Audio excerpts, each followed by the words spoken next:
చూడండి బ్రో, ఇది ఒక స్టోన్, ఇది ఒక టైప్ ఉంది. ఇది చెప్పగలరు మీరు డైమండా ఏమని. ఈ టైప్ ఉంది.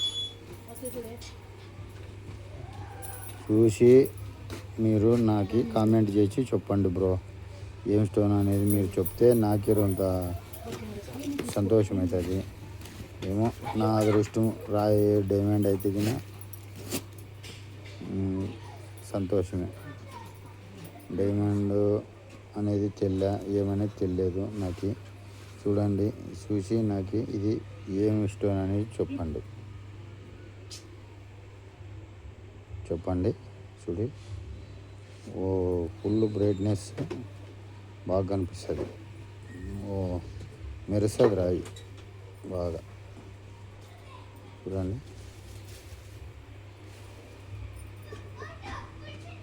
ఫుల్ మెరుపు ఉంది. ఈ మెరుపు ఉండేది ఏమనేది మనకు తెలియదు. మనకి డైమండ్ల గురించి అంత ఐడియా లేదు. చూడండి బ్రో, ఇంతకుముందు నాకు ఒకటి చిక్కినింది జొన్నగిరిలో. అది కూడా నేను డైమండ్ అనుకోనిలే. అప్పుడు కూడా నన్ను డైమండ్ అనుకోలేదు. వాళ్ళకి ఎవరో డైమండ్లలో కార్లో వచ్చింటే వాళ్ళకి చూపిస్తున్నాను అనమాట అన్నీ తీసి. అప్పుడు లాస్ట్కి ఒకటి చిక్కా, ఒకటి అది నేను అనుకోకుండేదే. వాళ్ళు ఇదే రాయప్ప అని చెప్పి అప్పుడు 3 లక్షల గంట ఇచ్చినారు. దీనికన్నా అర్థం ఉన్నింది అప్పుడు బాగా.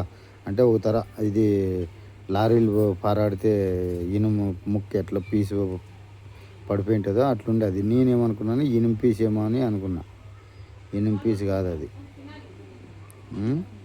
దీంట్లోనే అర్థం ఉన్నింది, ఇనుము పీస్ మాత్రమే ఉన్నింది అది. ఇప్పుడు ఇది కూడా ఎట్లుందో తిక్కులు ఇది తిక్కులు ఎట్లుందో అదే టైపే ఉన్నింది అది కూడా. అంటే అది ఒక రకంగా వేరే తర ఉండే, ఈ కలర్ ఉండలేదు అది. అదొక తర ఇనుము టైపు ఉండే, ఇనుము టైపు. ఇది ఒక తర టైపు ఉంది. చూడండి బ్రో, చూడండి మెరుపు చూడండి.